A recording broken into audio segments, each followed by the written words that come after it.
자, 이 작품하고 끝내봅시다. 방금 말했던 지식인으로서의 사명감을 갖는 그런 숭고한 삶과 그때 돈은 별로지.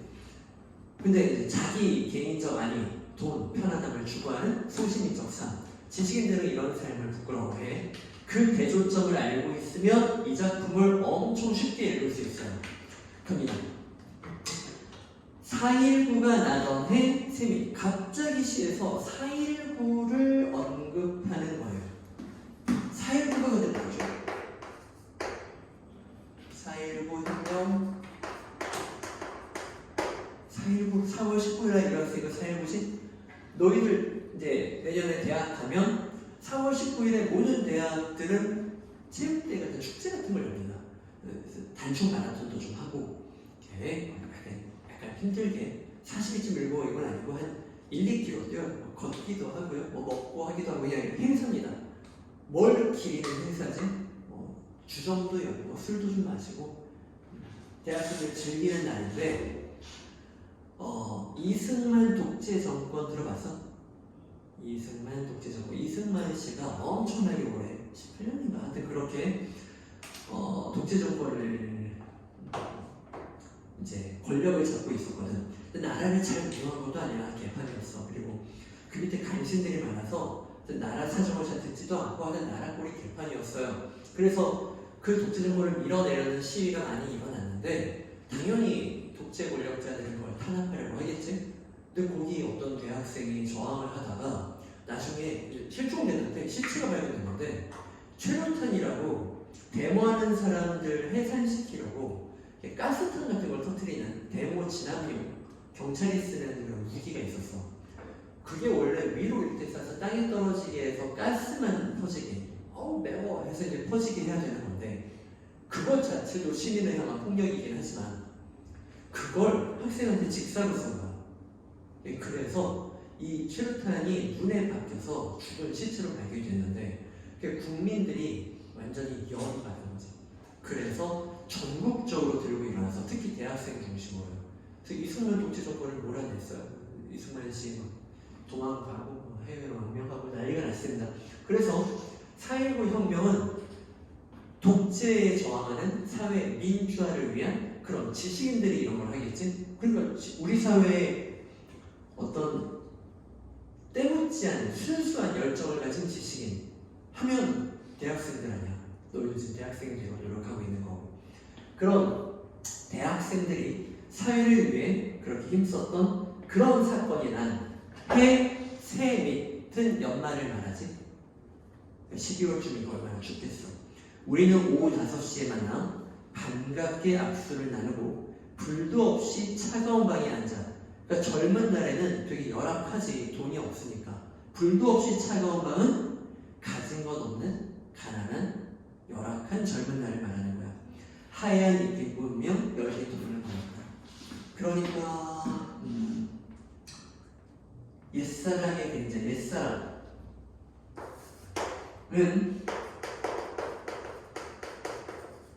젊은 날 가난했지만 그러나 순수한 열정, 어떤 사회적 소명감, 높은 이상, 추구 이런 게 있었다는 거지. 젊은 날을 그랬다는 거야. 어리석게도 이건 반어법이라고 봐야 돼요. 왜냐면 지금 볼 때 우리가 기성세대가 돼서 볼 때는 어리석은데 그 당시에는 절대 어리석지 않았고 지금 이 사람은 이걸 아름답게 보는 시를 쓰고 있으니까 어리석게도라는 건 좀 반어법으로 봐야 될 텐데 우리는 무엇인가를 정치와는 전혀 관계없는 무엇인가를 여기서 말하는 무엇은 이 좋은 걸 가리킵니다. 이거와 상반되는 게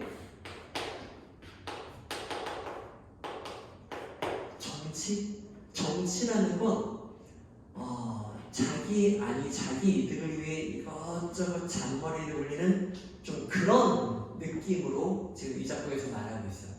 너는 이렇게 정치적이야? 이렇게 말하면 좀 칭찬하진 않잖아. 이제 그런 느낌의 정치. 우리는 그런 것과는 관계가 전혀 없는 무엇인가를 위해 살리라 믿었던 것이다. 순수한 열정과 이상을 말하고 있는 거죠. 결론 없는 몰고 끊는 말. 그러니까 이런 이상적인 게 그 당시에 분명한 결론을 끌어낼 수는 없었겠지. 너무 이상적인 얘기니까. 해화동 로터리에서, 해화동 로터리가 저희 대학로라고 하는 거기야. 대학가가 밀집해 있는 상징성이 있는 장소지. 대포를, 큰 사발수를 마시며 사랑과 아르바이트와 병역 문제 때문에, 그러니까 사랑과 아르바이트와 병역 문제가 젊은 날 고민할 만한 사항입니까? 여기서는 순수한 고민을 상징해요. 우리는 때묻지 않은 고민, 순수한 고민입니다. 아무도 귀 기울이지 않는 노래를, 그러니까 이 순수한 열정, 높은 이상, 사회적 소명감, 이걸 얘는 뭐라고 표현하냐면 노래라고 표현합니다. 이렇게 노래를, 문학은 감각으로 표현하는 거니까. 저마다 목청껏 불렀다.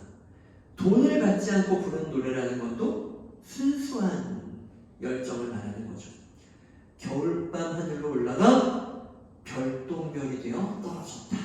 아주 멋있는 구절이에요.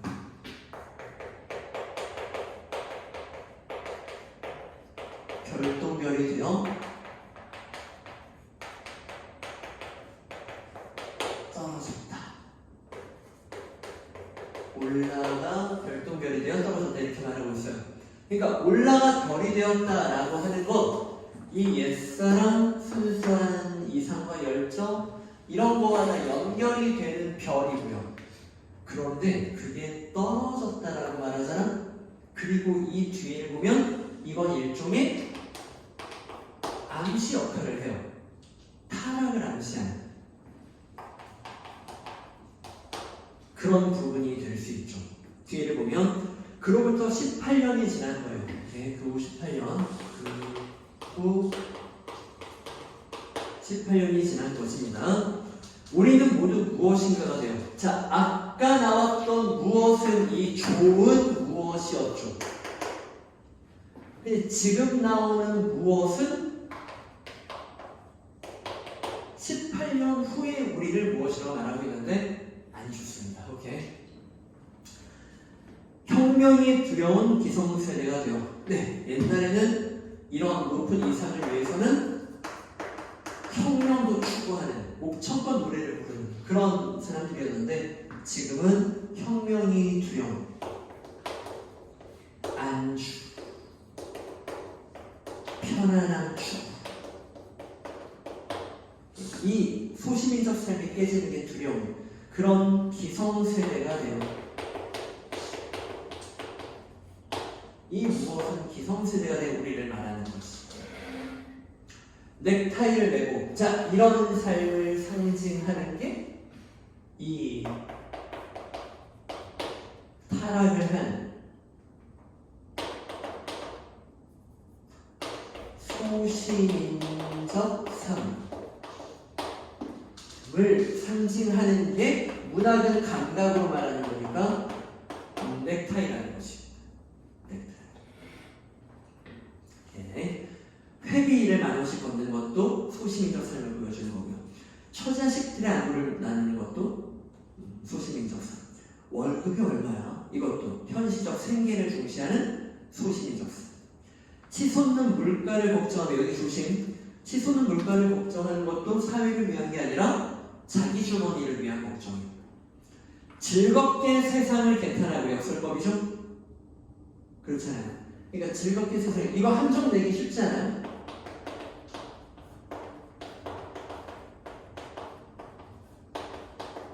그러니까 이렇게 즐겁게를 빼고 세상을 개탄한다라고 읽는 사람들, 수식어를 흘리는 버릇이 있는 사람들한테 사회적인 어떤 걱정, 뭐 이렇게 함정을 펼 수 있잖아. 세상을 개탄하는데 어떻게 한다고? 즐겁게 한다고. 그러니까 이거는 술자리의 가십거리일 뿐이라는 것입니다. 진짜 진정한 개탄이 아닌 거야. 술자리 가벼운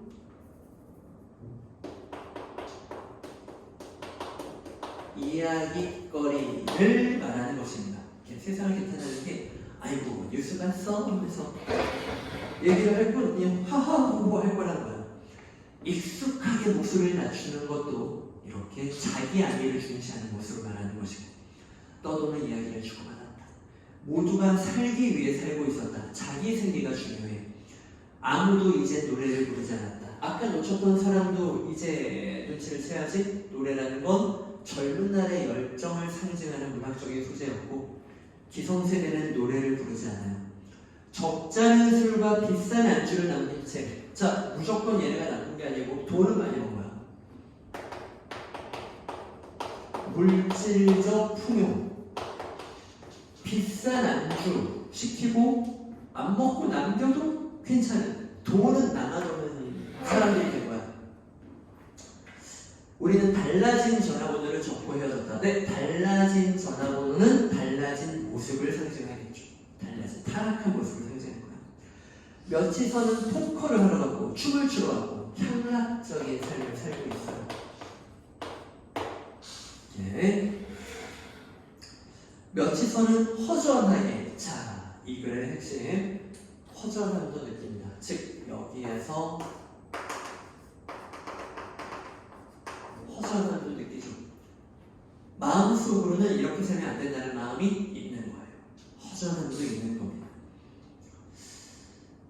동숭동 길을 걸었다. 회화동 로터리 바로 옆에 동숭동이에요. 그러니까 옛날에 가난했지만 사회를 위해서 순수한 열정을 높였던 이곳으로 온 거예요. 이곳으로 온 것입니다. 돌돌 마른 달력을 소중하게 옆에 끼고, 이 돌돌 마른 달력은 혹시 내신을 본다면, 수능에서는 이 부분은 안 될 것 같아. 내신을 본다면 학교 선생님이 뭐라고 하는지를 좀 잘 봐야 되는 건데, 왜냐면 긍정에서 부정해석이 다 되거든.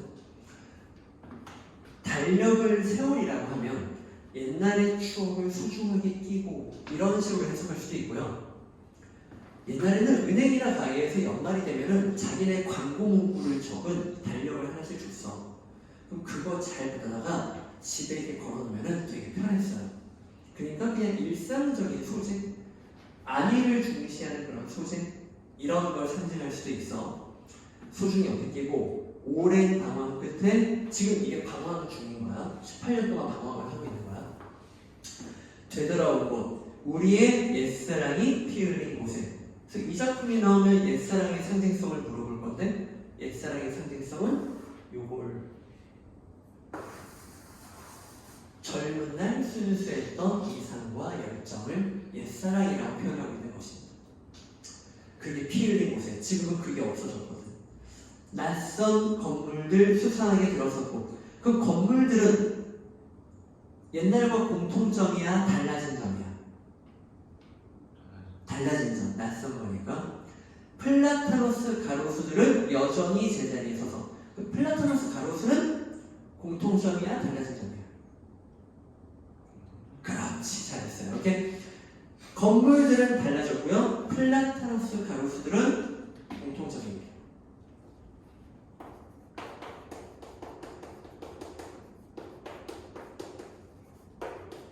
가로수들은 첫 번째, 옛날과 변함 없는 모습이고요. 우리는 변했는데, 그러니까 변한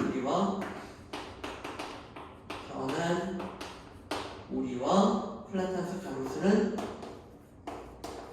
대조가 되는 거죠.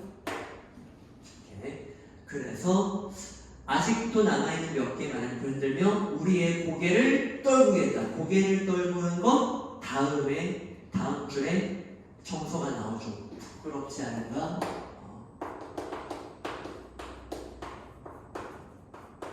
이렇게. 변함없는 플라토노스를 보니까 변한 우리가 부끄러운 거예요.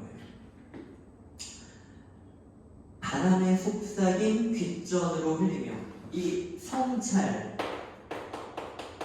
부끄러움, 방금 부끄럽지? 이게 바람이 속삭이고 간 것 같은 그런 표현이에요. 그러니까 바람의 속삭임은 내면의 목소리라고 봐야 되죠. 귓전으로 흘리며 우리는 진직 중년기의 건강을 이야기했고 또 한 발짝 깊숙이 늪으로 가려옵니다. 자, 엔딩이 그래서 이 태도를 부끄러워한 건 맞는데 다시 옛날로 돌아갔어요. 계속 이렇게 타락한 삶을 살아요. 계속 타락한 삶을 사는 거예요. 진지 중년기의 건강을 얘기하고 삶의 안주로 돌아간 거죠. 또 한 발짝 깊숙이 늪으로 가려옵니다. 이런 타락한 삶을 얘는 문학적으로 뭐라고 표현하고 있는 거야? 늪이라고 말하면서 부끄럽지만 계속 이따위로 살 수밖에 없어 라고 말하면서 엔딩, 씁쓸한 엔딩을 말하면서 끝내고 있어요. 자, 여기까지 합니다. 문제는 따로 풀어보시고 오늘 많이 오버했네. 자, 여기까지 합니다. 다음 주에 봅시다.